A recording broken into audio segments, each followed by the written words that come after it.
All right, so in this case, we're going to take a flap steak, a Wagyu flap steak. The flap steak is from the sort of the diaphragm, the back end of the diaphragm towards the hind leg of the animal. And it's a very, very thin piece of meat that does have some connective tissue surrounding it that needs to be removed. So what we're going to do is we're going to clean that up, and then you're going to see, because it's a fairly thin cut of meat, that we need to be able to get a nice cook on it, a nice sear on it.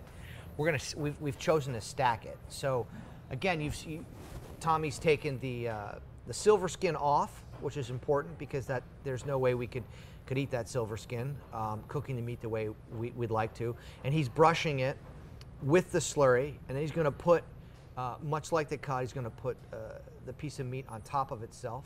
Rather than stripping it and rolling it together, he's going to stack it. And here he's just ensuring really good coverage. He's going to paint the seams to be safe, and then he's going to wrap it in plastic wrap. Now, it is important to note silver skin, which is a cartilaginous material. With cooking, silver skin would certainly break down, but that would need time and temperature. And as you can see, this cut of meat is relatively thin.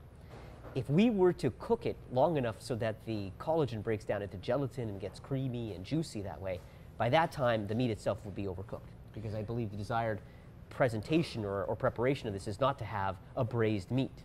No, this is not ideal for that type of cooking. We're looking for, I'd say, a medium rare, to anywhere between rare and mid-rare, heading towards medium degree of doneness would be ideal for this cut of meat. So you can see Tom's wrapped it up. Again, contact points are important here. Pressure is not critical, but he's wrapped it up, and we allowed it to sit, again, 3 to 6 hours, ideally overnight if possible, and then now we're going to portion it. Now, when you do look at the meat itself, it is almost uniform. We had, again, time, low temperature, contact allowed for the development of an adhered seam. I think to the highly trained eye, you could notice the seam, but to the untrained eye, it's just a nice chunk of meat ready to be cooked the old-fashioned way. Again, we wouldn't be able to serve this to the desired degree of doneness given the thickness or thinness of the meat previously. Of course, the cartilaginous tissue has been removed.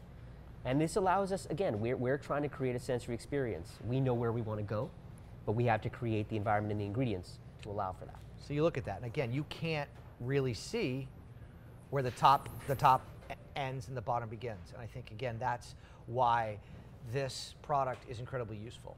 We wouldn't be able to achieve this cut of meat cooked this way without meat glue. That's the important thing to note here. This would be impossible without this ingredient. And ultimately, the bond that this ingredient gives to the system is heat stable, allows for heating, allows for warming, and ultimately for a uniform sensory experience.